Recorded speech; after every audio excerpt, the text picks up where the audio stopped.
वो अच्छा इंसान नहीं। जब अल्लाह साथ है तो किससे डरना? भगवान एक ही है, दूसरा नहीं है, नहीं है, नहीं है, जरा भी नहीं है। सबसे बेहतरीन प्लानर अल्लाह है। जब हक बातिल से टकराती है, बातिल का सर्वनाश हो जाता है।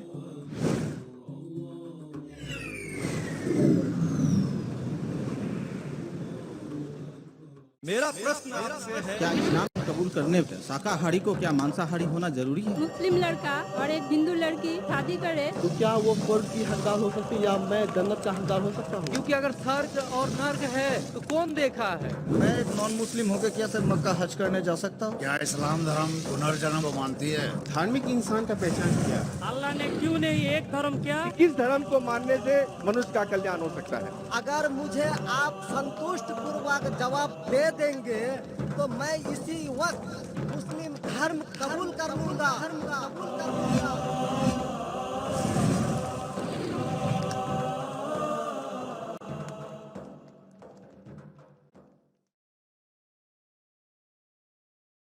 अब हम चलते हैं माइक नंबर 4 पर। अगर वहां पर कोई गैर मुस्लिम खातून आई हैं तो सवाल कर सकती हैं। डॉक्टर साहब, मैं ये पूछना चाहती हूँ कि आजकल वास्तुतंत्र के हिसाब से घर बनाना बहुत कॉमन हो चुका है, तो ये कितना दूर सही है या गलत है? बहन का सवाल है कि वास्तुतंत्र के हिसाब से घर बनाना कितना सही है। ये एक साइंस है जो अभी ज्यादातर फेमस हो, पहले फेमस नहीं था। कैसे दिशा में रखेंगे तो यहाँ से हवा आएंगे। अगर आप ये साइंटिफिक लेंगे और साइंटिफिक फायदा होता है, क्या खिड़की अगर इस दिशा में, इस दिशा से हवा आ रही है, ज्यादा सर्कुलेशन, कोई हर्ज नहीं। लेकिन अगर दीनी एतबार से बनाएंगे, ऐसा बनाएंगे तो जिंदगी अच्छी होगी, तो ये गलत है। अगर आप साइंस के मुताबिक लेते हैं कि इससे सर्कुलेशन, तो कुछ चीज सही है, कुछ चीज गलत है। तो अगर आप साइंस के मुताबिक लेते हैं कि ऐसा करने से हवा ज्यादा आ सकती है और आपका सर्कुलेशन ज्यादा बढ़ेगा, कोई हर्ज नहीं। लेकिन ये सोचे कि ऐसा बनाएंगे तो जिंदगी अच्छी होगी, ऐसा बनाएंगे तो जन्नत में जाएंगे, तो घर कैसा भी बनाओ, जन्नत में जाने के लिए कुरान के ऊपर अमल करना चाहिए। अगर साइंटिफिकली कुछ फायदे होते हैं आपकी जिंदगी में रहने के लिए, कोई एतराज नहीं। लेकिन ये सोचेंगे कि आखिरत में आप जन्नत में जाएंगे इसके वजह से, तो ये विश्वास बिल्कुल गलत है। एक बार मैं फिर वाज़ह कर दूं, अपना नाम और अपना प्रोफेशन सवाल करने से पहले ज़रूर बताएं। अब हम फिर लौट आते हैं माइक नंबर 1 की तरफ। माइक नंबर 1 पर अगर कोई गैर मुस्लिम भाई हैं तो अपना सवाल कर सकते हैं माइक नंबर 1 से। पहले मैं आपको प्रणाम करता हूं, मेरा प्रणाम को आप स्वीकार करें। किशनगंज की पावन धरती पे आप आए हैं, आपका अभिनंदन है, स्वागत है। मैं क्वेश्चन करने से पहले एक बात बता देना चाहता हूं कि मेरा नाम है मनीष कुमार जालान, मेरी प्लाईवुड की फैक्ट्री है और उसमें हम 3 पार्टनर हैं, एक मुस्लिम पार्टनर भी उसमें है। मेरा बिजनेस 18 साल से उनके साथ है। कभी धर्म के कारण कभी कोई कंट्रोवर्सी हमारे बीच में नहीं आई है और भगवान के आशीर्वाद से मैं चाहता हूं कि आगे भी नहीं आएगा। मेरा प्रश्न आपसे है कि सनातन धर्म और इस्लाम में क्या समानता है, उसके बारे में मुझे थोड़ा सा क्लियरिफिकेशन। भाई साहब का सवाल है कि उसकी प्लाईवुड की फैक्ट्री है, 3 पार्टनर, एक पार्टनर मुसलमान है, कभी भी कंट्रोवर्सी नहीं है और इंशाल्लाह नहीं आएंगी। उनका सवाल है कि सनातन धर्म और इस्लाम में क्या यकसानियत है, वो जानना चाहते हैं। हिंदू मजहब की सबसे अहम किताब है वेदा। दयानंद सरस्वती ने सनातन धर्म को और आम किया। वो सही कहते हैं कि हमें मानना चाहिए वेद। वेद सबसे ऊंची किताब है। स्मृति और श्रुति। श्रुति मतलब जो भगवान की तरफ से, स्मृति मतलब जो इंसानों ने लिखी है। श्रुति में आता है वेद और उपनिषद। तो सनातन धर्म के मुताबिक और इस्लाम के मुताबिक भी आप देखेंगे दोनों में खुदा के बारे में, ईश्वर के बारे में, अल्लाह के बारे में जो लिखा है वो यकसा है। आप जब पढ़ेंगे छंदोग्य उपनिषद चैप्टर नंबर 6 सेक्शन नंबर 2 श्लोक नंबर 1 में लिखा हुआ है संस्कृत में, एकम एविदित्यम, खुदा एक है, भगवान एक है, दूसरा नहीं है। लिखा है स्वतः उपनिषद में चैप्टर नंबर 6 श्लोक नंबर 9 में, नाचस्य कसिज जनिता न चदीपा, कि उस ईश्वर का कोई रब नहीं, उस ईश्वर के कोई वालिदैन नहीं, उससे ऊंचा कोई नहीं, उसका कोई वालिदैन है, कोई वालदा है। लिखा है स्वतः उपनिषद में चैप्टर नंबर 4 वर्स नंबर 19 में, न तस्य प्रतिमा अस्ति, उस ईश्वर की कोई प्रतिमा नहीं। प्रतिमा संस्कृत लफ्ज है जिसके मानी अक्स, picture, painting, photograph, idol, statue, sculpture. तो लिखा है उस ईश्वर, उस भगवान की कोई प्रतिमा नहीं, कोई अक्ष नहीं, कोई पिक्चर नहीं, कोई पेंटिंग नहीं, कोई पोर्ट्रेट नहीं, कोई आइडल नहीं, कोई स्कल्पचर नहीं, कोई स्टैच्यू नहीं। आगे जब आप पढ़ते हैं, ये सारी चीजें कुरान में भी लिखी, मैं उसके ऊपर आऊंगा। ये है ईश्वर के बारे में जो लिखा गया है।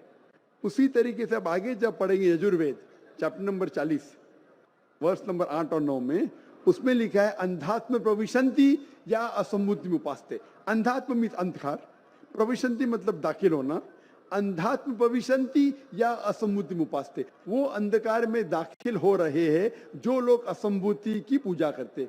असम्भूति मतलब नेचुरल थिंग्स लाइक हवा, पानी, आग, जो नेचुरल थिंग की पूजा करते हैं जैसे हवा, पानी, आग, वो अंधकार में दाखिल हो रहे। और वो श्लोक का कंटिन्यू होता है, वो लोग और घोर अंधकार में दाखिल हो रहे जो संभूति की पूजा करते। संभूति मतलब इंसान की बनाई हुई चीजें, टेबल, चेयर, आइडल, मूर्ति, इसकी पूजा करेंगे तो और घोर अंधकार में दाखिल होंगे। और लिखा है ऋग्वेद में जिल्द number 1 hymn number 164 verse number 46, एकम सत्य विप्र बहुधा विदांते। सत्य एक है, खुदा एक है, एकम सत्य विप्र बहुधा विदांते। लोग, विद्वान लोग उस ईश्वर को कई अलग नाम से पुकारते हैं, ईश्वर को कई अलग नाम से पुकारते। यही चीज लिखा है कुरान में जो मैंने जिक्र किया हूं, सूरह इसरा में सूरह नंबर 17 आयत नंबर 110, कुलिदुल्लाह विदुर रहमान अयमतदु फलाल उस्मान हसना। चाहे कहो अल्लाह या रहमान, उसे अच्छे नाम से पुकारो क्योंकि अल्लाह के सारे अच्छे नाम हैं। लेकिन ऐसी कई मिसाल दी गई। ऋग्वेद आप पढ़ेंगे, ऋग्वेद जिल्द नंबर 2 चैप्टर नंबर 1 श्लोक नंबर 3 में पढ़ेंगे। उसमें एक एट्रीब्यूट दिया गया है ब्रह्मा। ब्रह्मा कहते हैं बनाने वाले खुदा को, ब्रह्मा कहते बनाने वाले खुदा को। हमें कोई एतराज नहीं अगर कोई कहता है कि ईश्वर बनाने वाला है, उसका तर्जुमा करते अरबी में हो जाता है खालिक, हमें कोई एतराज नहीं। लेकिन अगर कोई कहता है कि ईश्वर वो ब्रह्मा है जिसके 4 सिर है, हर सिर पे मुकुट है, तो हम मुसलमान उस पर एतराज करते हैं, क्योंकि आप भगवान को अक्स दे रहे। और आप Yajurveda chapter number 32 shloka number 3 के खिलाफ जा रहे, ना तस्य प्रतिमास्ति, उस ईश्वर की कोई प्रतिमा नहीं। आपने प्रतिमा दिया तो गलत किया। इसी तरीके से आगे आप पढ़ेंगे, लिखा हुआ है ऋग्वेद में किताब नंबर 6 हिम नंबर 46 श्लोक नंबर 16 में, या एक मुश्ती ही, भगवान एक ही है, सिर्फ उसकी तारीफ करो। और ब्रह्म सूत्र हिंदुइज्म का है, एक कम ब्राह्म द्योत्या नास्ते नैना नास्ति किंचन। भगवान एक ही है, दूसरा नहीं है, नहीं है, नहीं है, जरा भी नहीं है, सिर्फ एक खुदा है, उसके अलावा कोई नहीं है। अगर कोई मुसलमान से पूछेंगे कि सबसे बेहतरीन क्या डेफिनेशन है खुदा की, अल्लाह की, वो जवाब आपको देगा सूरह इखलास सूरा नंबर 112 आयत नंबर 1 से 4, जिसमें लिखा है कुल हुवल्लाहु अहद, कहो कि अल्लाह एक है, अल्लाह समद, अल्लाह जो बेनियाज है, लम यलिद वलम यूलद, ना वो किसी को जना है ना किसी से जना है, वलम यकुल लहू कुफुवन अहद, उसके जैसा कोई नहीं है। ये 4 लाइन का डेफिनेशन है कुरान मजीद में सूरह इखलास सूरा नंबर 112, जिसमें अल्लाह ताला फरमाते कुल हुवल्लाहु अहद, कहो कि अल्लाह एक है, अल्लाह समद, अल्लाह जो बेनियाज है, लम यलिद वलम यूलद, ना वो किसी को जनता है ना किसी से जना है, वलम यकुल लहू कुफुवन अहद, उसके जैसा कोई नहीं। अगर कोई भी चीज को आप कहते हैं खुदा है, भगवान है, ईश्वर है, अगर ये 4 लाइन के डेफिनेशन में उतरता है, हम मुसलमान को कोई एतराज नहीं मानने के लिए कि वो ईश्वर है, कि वो खुदा है। तो ये सनातन धर्म के खुदा एक है, उसका कोई अक्स नहीं, हूबहू मिलता है कुरान मजीद से। लेकिन मैं एक स्टेप आगे जाता हूं, यहां तक के तो सही है, दयानंद सरस्वती ने कहा ईश्वर के बारे में, मैंने मान लिया। मैंने थोड़ी और रिसर्च किया, मैंने कहता हूं मैं दयानंद सरस्वती और विद्वान हूं, और रिसर्च किया। रिसर्च में लिखा है वेद में, पुराना में, कि एक आखिरी अवतार आने वाले हैं। इसका जिक्र दयानंद सरस्वती ने नहीं किया, क्यों नहीं किया मैं जानता नहीं, लेकिन लिखा है भविष्य पुराना, मतलब जो भविष्य के बारे में आपको कह रही है। अगर आप पढ़ेंगे वेद और भविष्य पुराना और बाकी पुराना, कई जगह आखिरी पैगंबर मोहम्मद सल्लल्लाहु अलैहि वसल्लम का जिक्र है। मैं पूरा तफसीर से नहीं हवाले दूंगा तो आसान होगा। आप पढ़ेंगे भविष्य पुराना पर्व 3 खंड 3 अध्याय 3 श्लोका 5 से 8 तक, इसमें मोहम्मद सल्लल्लाहु अलैहि वसल्लम का जिक्र है। आगे पढ़ेंगे भविष्य पुराण पर्व 3 खंड 3 अध्याय 3 श्लोका 10 से 27 में मोहम्मद सल्लल्लाहु अलैहि वसल्लम का जिक्र है। अगर आप पढ़ेंगे अथर्ववेद किताब नंबर 20 खंड नंबर 127 श्लोका नंबर 1 से 14 में मोहम्मद सल्लल्लाहु अलैहि वसल्लम का जिक्र है। इसे कहते कुंटब सुक्तात। अगर आप पढ़ेंगे ऋग्वेद किताब number 1 chapter number 53 shloka number 9 में मोहम्मद सल्लल्लाहु अलैहि वसल्लम का जिक्र है। कई जगह पे उनका नाम से जिक्र है और बड़ी तफसील से जिक्र है कल की पुराना में। कल की पुराना चैप्टर नंबर 2 श्लोक नंबर 5, 7, 9, 15 यहां पढ़ेंगे। इसमें लिखा है कि कल युग मतलब आखिरी युग में आएंगे आखिरी अवतार।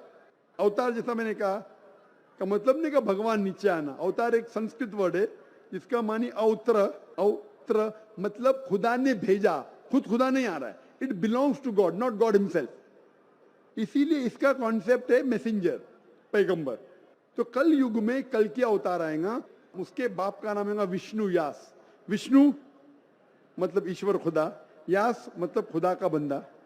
अरबी में कहीं हो जाता अब्दुल्ला जो मोहम्मद सल्लल्लाहु अलैहि वसल्लम के वालिद का नाम था। उसकी माँ का नाम होगा सुमति। सुमति मतलब अमन, शांति। अरबी में कहेंगे आमिना जो नाम था मोहम्मद सल्लल्लाहु अलैहि वसल्लम के वालिदा का नाम। वो पैदा होंगे एक अमन के शहर में जो था मक्का। वो पैदा होंगे ऐसे खानदान में जो उस शहर का रखवाला था और मोहम्मद सल्लल्लाहु अलैहि वसल्लम कुरैश खानदान में पैदा हुए। पहली वही उन्हें आएंगे एक गार में, एक केव के अंदर। मोहम्मद सल्लल्लाहु अलैहि वसल्लम को सबसे पहली वही आए गार हिरा में रात के वक्त, हम जानते हैं। फिर वो माइग्रेट करेंगे नॉर्थवर्ड और वापस आएंगे। मोहम्मद सल्लल्लाहु अलैहि वसल्लम ने हिजरत की, मदीना पे वापस आया। उनके 4 करीब दोस्त होंगे, सबसे पहले 4 खुलफा राशिदीन। ऐसे कई तफसील है।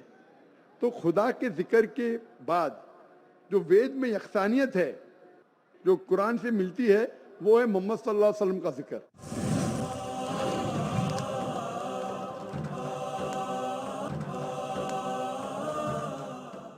और भी यकसानियत है। ये तो सिर्फ खुदा के बारे में और मोहम्मद सल्लल्लाहु अलैहि वसल्लम के बारे में। और यकसानियत है शराब मत पियो, जैसा मैंने कहा कुरान में लिखे सूरह माइदा सूरह 5 आयत नंबर 90 शराब मत पियो। मनुस्मृति चैप्टर नंबर 9 श्लोक नंबर 225 में लिखा है। कुरान में लिखा है जुआ मत खेलो, सूरह माइदा सूरह 5 आयत नंबर 90। मनुस्मृति चैप्टर नंबर 9 श्लोक नंबर 225 में जुआ मत खेलो। हिजाब पहनना चाहिए, कुरान में लिखा है सूरह नूर सूरह नंबर 24 आयत नंबर 30 और 31। ऋग्वेद में लिखा है जिल्द नंबर 8 में। इस तरीके से कई यकसानियत। सबसे अहम 2 यकसानियत है पुनर्जन्म, वेद में कुरान में। सबसे अहम यकसानियत खुदा है कि उसका अक्स नहीं है और मोहम्मद सल्लल्लाहु अलैहि वसल्लम आखिरी पैगंबर है। आप मानते हैं भाई साहब के खुदा एक है? मुझे जानकारी नहीं है। आप मानते खुदा एक है कि नहीं मानते? मुझे जानकारी नहीं है और अपने धर्म को जो जानता हूं उस हिसाब से हम तो सभी देवी देवताओं को मानते हैं और हमें मानना भी चाहिए। ये हम जानते हैं। आपके धर्म में सबसे ऊंची किताब कौन सी है? हम तो गीता को मानते हैं। गीता क्या है? वेद का निचोड़ है। सबसे ऊंची किताब हिंदू धर्म में है वेद जो है श्रुति, वेद, उपनिषद। फिर आएंगे आपके महाभारत। भगवत गीता 18 चैप्टर है महाभारत के। 18 चैप्टर महाभारत का एक हिस्सा है। श्री कृष्ण अर्जुन को सलाह देते हैं क्या करना चाहिए। वो उसे कहते हैं भगवत गीता। आप समझे ना? कहते हैं ये निचोड़ है वेद का, लेकिन वेद तो पहले समझो आप, बराबर ना? तो वेद में जब लिखा है इतना खास तौर के भगवान एक है, तो आप क्यों इतने देवी देवता में मानते नहीं? ये तो आपको तहकीक करना पड़ेगा ना। तो मैं जो कह रहा हूं उसे लिखिए या ऑलरेडी अवेलेबल है किताब में। किताब जाइए पढ़िए, वेद पढ़िए। ये जाकिर मुंबई से आया बेगम बाकी तो नहीं कर रहा है, हवाला दे रहा है इधर से उधर, मैं भी फेंक रहा है। नहीं हो सकता है ना फेंक रहा हूँ। नहीं, आप जितनी बात को बोल रहे हैं पीस टीवी में भी देखता हूँ। देखते माशाल्लाह। हाँ, तो अब आप वेद के बारे में बोले हैं और बताए हैं। आपका चैप्टर नंबर और पन्ना नंबर तो मेरे दिमाग में आया नहीं कि ठीक है बोल रहे हैं तो कुछ होगा उसमें। कुछ तो होगा। कुछ तो कुछ होगा। कुछ ना कुछ होके छोड़िए मत, तहकीक कीजिए। नहीं, क्या अब गलत या सही? अब करेंगे। अब करेंगे। कितने दिन में कंप्लीट करेंगे? 1 हफ्ते में कर लूंगा, कोई बड़ी बात थोड़ी। 1 हफ्ते में मैं आपके पार्टनर से पूछूंगा। आपने बोला अब तक कंट्रोवर्सी नहीं हुई। मेरा कंट्रोवर्सी होना जरूरी नहीं है। आप उसको अच्छाई की तरफ लेके आओ, वो आपको अच्छाई की तरफ लेके आएगा। कंट्रोवर्सी नहीं करना। अगर आदमी बोला 2 + 2 5, अरे जान दे यार, मेरा पार्टनर मुझे ज्यादा पैसा दे रहा है, 5 रुपया दे रहा है, 2 + 2 5, तो गलत है ये, गलत है तो बोलना चाहिए। कंट्रोवर्सी नहीं होना अच्छी बात नहीं, कंट्रोवर्सी होके सच्ची राह पे लेके आना अच्छी बात है। आप समझ रहे हैं नहीं? तो आपके पार्टनर से कहो, इतने 18 साल से आपके पार्टनरशिप किए, अभी आप एक हफ्ते में तहकीक करेंगे जाकिर क्या बोलता है और पार्टनर से डिस्कस करो, बराबर ना? आप ठीक बोल रहे हैं। मेरे पार्टनर का नाम भी मैं बताना चाहूंगा। हाँ, बता दो। सैयद मजरुल हसन साहब नाम है उनका। सैयद मजरुल हसन साहब, तो लाखों लोग सुन लिए ना। हाँ। तो सैयद मजरुल हसन साहब को और वो पकड़ लेना। हमारे से 15 साल बड़े भी हैं, मेरे से 15 साल बड़े भी हैं। हाँ। हमारी डिस्कस होती है, सब चैप्टर पर डिस्कस होती है, परंतु मैंने क्या कहा कि हमारे बीच में किसी तरह का कोई भी कंट्रोवर्सी नहीं होता है। और आपने वेद के बारे में बताया, जरूर मैं वेद को भी पढ़ूंगा। कंट्रोवर्सी नहीं है, कंट्रोवर्सी नहीं, यकसानियत है। आज कुछ आपसे लेके जा रहा हूं, मैं देखे नहीं जा रहा, मैं आपसे लेके जा रहा हूं। मेरे मन में जिज्ञासा थी, मैं आपसे क्वेश्चन किया, आपने मेरे क्वेश्चन का जवाब दिया, इसके लिए मैं धन्य हूं। और मैं अपने जो आप वेद के बारे में बोले, मैं जरूर उसको पढ़ूंगा और 7 दिन में ही पढ़ूंगा। इंशाअल्लाह आप पढ़िए, तहकीक कीजिए, लेके जा रहे, अगर आप कबूल करेंगे तो मुझे देके भी जाएंगे सवाब इंशाअल्लाह। मेरा प्रणाम को फिर स्वीकार करें आप। इसी के साथ मैं अपने शब्दों को विराम देता हूं। माइक नंबर 3 पर अगर कोई गैर मुस्लिम भाई हैं तो अपना सवाल कर सकते हैं। आदाब डॉक्टर जाकिर साहब, मैं पिंटू, मेरा प्रोफेशन स्टूडेंट हूं। मैं बंगाल इस्लामपुर से बिलोंग करता हूं। तो मेरा सवाल आपसे ये है सर कि जो लोग अल्लाह के राह में शहीद हो गए वो जिंदा हैं या के मुर्दा? और सर एक बात, इस सवाल में अगर छोटी सी और भी बीच में कोई सवाल पैदा हो तो आप बुरा नहीं मानिएगा। क्या उठने वाला है वो भी मैं जानता हूँ, क्या उठने वाला है वो भी जानता हूँ मैं, क्योंकि मेरा फन है ये सवाल जवाब, मेरा फन है। मैं आपको पहली बार सुन रहा हूँ, क्या उठने वाला है वो भी जानता हूँ, इसीलिए मैं जवाब दूंगा और आपको जवाब भी मिल जाएगा उसके अंदर इंशाअल्लाह। भाई साहब का सवाल है कि जो शहीद होते हैं वो जिंदा होते हैं या मुर्दे होते हैं? ये कुरान मजीद की आयत है, सूरह बकरा की सूरह नंबर 2 आयत नंबर 154। इसमें लिखा है कि जो लोग शहीद हुए वो जिंदा है। इसके पस मंजर ये है कि जंग के मैदान में जब जंग होती है मुसलमान और दुश्मनों के साथ, तो जब दुश्मनों कुछ मुसलमान का कत्ल करते, मुसलमान कुछ उनका कत्ल करते, उस वक्त कहा जाता है कि आपके जो लोग मरे वो तो गए, हमारे लोग अब तक जिंदा है। मतलब नॉट फिजिकली, फिजिकली तो लोग मर गए, मर गए मतलब फिजिकली मर गए, डॉक्टर कोई बोलेगा मर गए, तो फिजिकली मर गए। जिंदा मतलब आखिरत में इंशाअल्लाह इन लोग जन्नत में जाएंगे। उसका मतलब ये नहीं कि फिजिकली अलाइव उनको दफनाया गया। जिंदा इंसान को दफनाना हराम है। अगर वो फिजिकली जिंदा है तो दफना थोड़ी सकते आप उनको, दफना नहीं सकते। तो ये कुरान की आयत है, पस मंजर में पता चलता है जिंदा है मतलब आखिरत में उनको इनाम मिल गया, इन लोग जन्नत में जाएंगे, आप लोग दोज़ख में जाएंगे, उसका ये मानिए। अभी सवाल का जवाब पूछ सकते हैं आप। कौन सा सवाल पूछने का? सर सवाल का जवाब मेरा ये नहीं था जो आप दे रहे हैं सर। नहीं, आपका दूसरा सवाल क्या है? सर सवाल का जवाब मेरा अभी अधूरा लगा, आप बुरा न माने, आप इसका पूरा जवाब दें सर। मैंने जवाब दे दिया ना, क्या मानिए बोल दिया ना। फिजिकली मर गए सर, एक मिनट सर, आपका सवाल था जो लोग शहीद हुए जिंदा है क्या मर गए? फिजिकली भाई साहब सुन रहे क्या नहीं आप बोलते उर्दू जानते, आपको जवाब ऐसा मिला कि दूसरा सवाल निकल रहा नहीं बाहर। मैं जानता हूँ क्या सवाल था आपका, ये मेरा फन है। आपका सवाल था कि शहीद लोग जिंदा है क्या मर गए? कुरान की आयतें जिंदा है, फिजिकली इन लोग डेड है। शहीद मतलब शहादत देते मर जाना, तो फिजिकली डेड है लेकिन आखिरत में इंशाअल्लाह जन्नत में जाएंगे, आखिरत में जिंदा रहेंगे, ये जवाब है। तो जिंदा रहेंगे सर आखिरत में, इस दुनिया में नहीं, इस दुनिया में मर गए तो आखिरत में जन्नत में जाएंगे। आखिरत में तुम भी जिंदा रहेंगे, मैं भी जिंदा रहूंगा। यहाँ जिंदगी मतलब इन लोग जन्नत में जाएंगे इंशाअल्लाह। क्वेश्चन करें सर? क्वेश्चन करो सर। आप कह रहे हैं जिंदा रहेंगे तो क्या आखिरत में, इस दुनिया में नहीं? रिपीट करो मेरा जवाब। सर आखिरत के बारे में हम नहीं बोल रहे, हम इस दुनिया के बारे में इस दुनिया में मर गए इन लोग, जो शहीद है वो मर गया। आगे बोलो। तक़ूलू लिमन युक़्तलू फी सबीलिल्लाहि अमवात वल अहयाउ वलाकिन ला तशऊरून, इसका तफसीर बताइए सर हमें। अरे वही तो मैंने बोला, मैं जानता हूँ आप गैर मुस्लिम हैं। सर गैर मुस्लिम हूँ सर, लेकिन मैं आप गैर मुस्लिम है क्या मुसलमान? गैर मुस्लिम का नाम लेके सवाल पूछ रहे। सर मेरा नाम पिंटू दास है, बोल दिया हूँ पहले सर। बराबर, आप जो कह रहे हैं मैंने वही आयत की तशरीह दी, हवाला देखिए। आप नहीं समझे तो मैं क्या करूं? नहीं सर, दीदा कॉल एज प्लांटेड क्वेश्चन। आपने सवाल पूछे, मैंने जवाब दिया कि इस दुनिया में वो लोग मर चुके हैं, जिंदा मतलब आखिरत में इन लोग जन्नत में जाएंगे। जवाब साफ है, लेकिन जो चाहते थे आपको वो आपको जवाब नहीं मिला, इसलिए आप फंस गए। अब हम चलते हैं माइक नंबर 2 पर। वहां पर अगर कोई गैर मुस्लिम भाई हैं तो अपना सवाल कर सकते हैं। माइक नंबर 2 से। मैं श्यामा मंडल प्राइमरी स्कूल का टीचर हूँ। मैं मालदा डिस्ट्रिक्ट से आया हूँ।